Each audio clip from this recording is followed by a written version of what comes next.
Of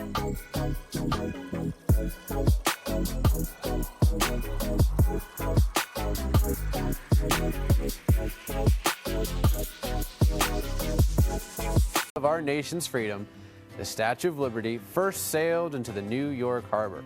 For almost 130 years, she has stood as a beacon, a sign of hope, and an enduring symbol of the American dream. She has welcomed countless immigrants, and millions come to see her every year. Safe to say, we all love her, and for the most part, we think we know her. The United States from France as a sign of international friendship and put in the New York harbor to welcome immigrants coming to our shores. At that time, back in 1876, when she was first sculpted, that meant a lot of Western Europeans who were coming across the Atlantic, and their first stop often was New York. So who designed her, who built her? Tell me some of that kind of stuff. Sure. So a Frenchman named Frederic-Auguste designed the Statue of Liberty. And something that I read that was fascinating is her copper skin that he sculpted her out of is actually thinner than 2 pennies.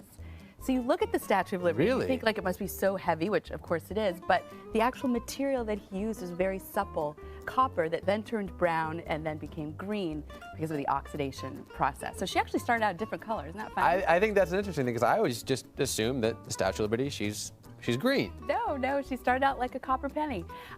So her outer shell, that thin membrane, that was sculpted by the Frenchman Bartholdi, but her inside structure was created by a Frenchman named Eiffel, and perhaps you know him from the Eiffel Tower. So how were they going to get this huge statue to stay up? Well, they went to Eiffel to engineer it and figure it out. So how did it end up in New York?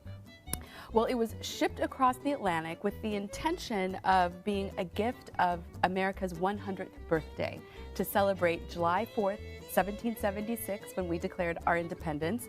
It got here a little late, about 10 years later, and was finally erected on Liberty Island in 1886. Now, coming across the ocean, it took 350 individual pieces packed in over 200 crates to get her from France to the United States. So you can understand why it took some time to get her up on that pedestal. So aside from just the staggering size of the statue is the symbolism. The symbolism is cool. And it seems like almost every little nook and cranny has some sort of symbolism attached to it. The sculptor was very thoughtful in all of the different elements that he chose. So of course there's the torch, which we're also familiar with, that is a symbol of liberty and light and enlightening the world.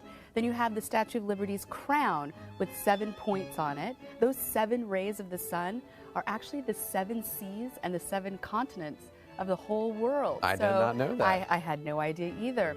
All of these little details, even down to the shoes that she's wearing. Really? Yes, so the Statue of Liberty is wearing sandals, and those sandals are a symbol of free people, sort of the common man wearing sandals, and around her feet are broken chains and shackles to represent, again, American freedom. And it's all over the statue that there are all these really neat symbols. How, if at all, has she been altered since she was first put up?